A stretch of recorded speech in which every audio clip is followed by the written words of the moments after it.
noticia, né, nessa divulgação jornalística que o denunciado estaria a se encontrar com quase uma dezena de parlamentares, integrantes do Executivo e expoentes da direita do país, como o ideólogo Steve Bannon, em uma estratégia que prevê múltiplas frentes de ação.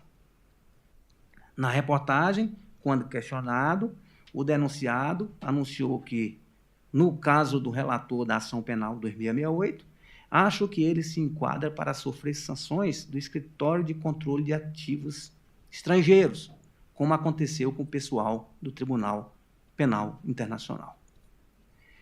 Há também um vídeo publicado no site YouTube, de 19 de março de 2025, exatamente o mês em que foi recebida a denúncia contra o pai do processado, intitulado Expondo Alexandre de Moraes e toda a perseguição ao vivo na CNN. Nesse vídeo, Eduardo falou: enquanto o perseguidor estiver com o poder para fazer as maldades que bem entender, o Brasil não é um local seguro e certamente a minha estada aqui nos Estados Unidos vai aumentar ainda mais a pressão contra ele aí no Brasil. Mais um vídeo no YouTube de 2 de abril de 2025, intitulado Trump vai sancionar Moraes, revelações exclusivas direto da Casa Branca. Na mensagem, após prestar um relato sobre suas atividades nos Estados Unidos, onde se encontra até hoje, o processado declarou que realmente não tem outra saída senão sancionar para colocar um freio nesse tipo de gente. Essa referência é exatamente à Suprema Corte do Brasil. Um outro vídeo, de 8 de julho de 2025, intitulado O apoio de Trump a Bolsonaro muda o jogo político, análise completa. Na postagem, o denunciado afirmou que, mesmo sendo adotadas medidas que pudessem prejudicar toda a população brasileira, isso seria um mal necessário para obstar a atuação dos ministros desta Suprema Corte. No mesmo vídeo, complementou: nós estamos no meio caminho entre eles, que estão tentando destruir o Bolsonaro, agora no Supremo Tribunal Federal, e vocês. E vem mais um vídeo também no YouTube, de 8 de julho de 2025, vê que uma sequência de vídeo em curto espaço de tempo, no qual alega que medidas tomadas pelo governo norte-americano pelo Brasil seriam fruto do trabalho, e esse vídeo na verdade, esse vídeo é do Paulo Figueiredo, que ele disse que essas medidas são, entre aspas, fruto do trabalho que eu e Eduardo Bolsonaro temos feito nos Estados Unidos.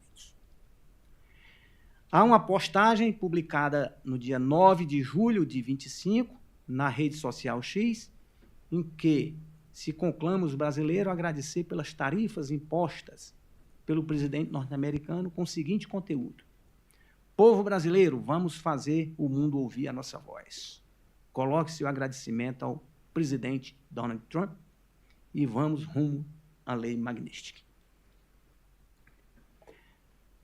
Mais à frente, depois dessas postagens, vem a publicação da Secretaria de Estado norte-americana na rede social X, de 18 de julho de 25, em que anunciava a suspensão de vistos de ministro desta Suprema Corte. Depois dessa noticiada suspensão de vistos, vem uma postagem do processado, também na rede social X, de 18 de julho, em que agradecia ao secretário de Estado americano, aduzindo: eu não posso ver meu pai e agora tem autoridade brasileira que não poderá ver seus familiares nos Estados Unidos também. Ou quem sabe até perderão seus vistos.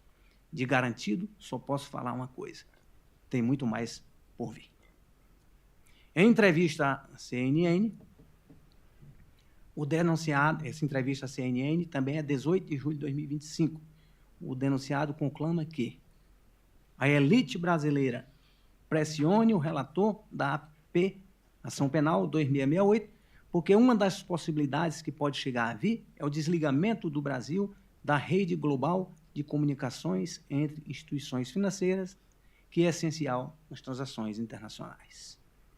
Decisão publicada no dia 30 de julho de 2025, pelo Escritório de Controle de Ativos Estrangeiros, do Departamento do Tesouro dos Estados Unidos, em que se determinou a aplicação de sanções da chamada Lei Global Magnitsky, de responsabilidade pelos direitos humanos ao eminente relator da ação penal 2668, sob o fundamento que estaria a promover uma caça às bruxas.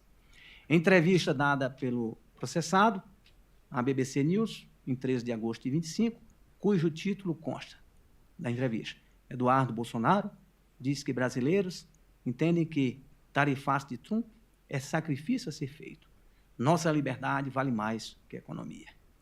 Nessa mesma entrevista, o ora processado aduziu que, se depender de mim, a gente vai continuar aqui, dobrando a aposta, até que a pressão seja insustentável e as pessoas que sustentam Moraes larguem a mão dele para que ele se vá sozinho para o abismo. E ainda na mesma entrevista, o processado arrematou: há a extensão da lei Magnitsky para outras pessoas. Há na mesa do secretário Marco Rubio a retirada de vistos, entre outros mecanismos de pressão, para tentar fazer com que o Brasil saia dessa crise institucional que nós vivemos. Entrevista dada por Eduardo à revista Reuters e divulgada na rede social X em 14 de agosto de 25, na qual afirmou: eles, se referindo ao Supremo Tribunal Federal, perderam o poder, e é preciso que entendam isso. Não existe um cenário em que a Suprema Corte saia vitoriosa desse imbróglio. Então, essas são as provas públicas, que são provas divulgadas em redes sociais e pelo canal YouTube. Todas essas provas foram submetidas ao crivo do contraditório desse processo. Além dessas provas públicas, há ainda a extração de dados do aparelho celular do genitor do processado, apreendido por ordem judicial desse Supremo na petição 14.129-DF. Em diálogo travado por mensagem do WhatsApp, o processado aconselha o pai a evitar declarações que pudessem comprometer o andamento das articulações nos Estados Unidos da América. Diz o processado: se você disser algo sobre os Estados Unidos que não se encaixar com o que estamos fazendo aqui, pode enterrar algumas ações. Por fim, em um outro diálogo também por WhatsApp, após desentendimento público entre pai e filho, o processado chama o próprio genitor de ingrato e diz que os esforços empreendidos nos Estados Unidos visavam ao favorecimento da sua situação. Então, presidente, eminente relator, parece-me que essa é uma situação relativamente simples sob o ponto de vista da persecução penal. Há um tipo penal que diz que coagir autoridade judiciária com o fim de favorecer terceiro é crime de coação, no curso do processo, e há todo um elemento, todo um contexto fático e um conjunto de provas evidenciando que essa coação efetivamente existiu.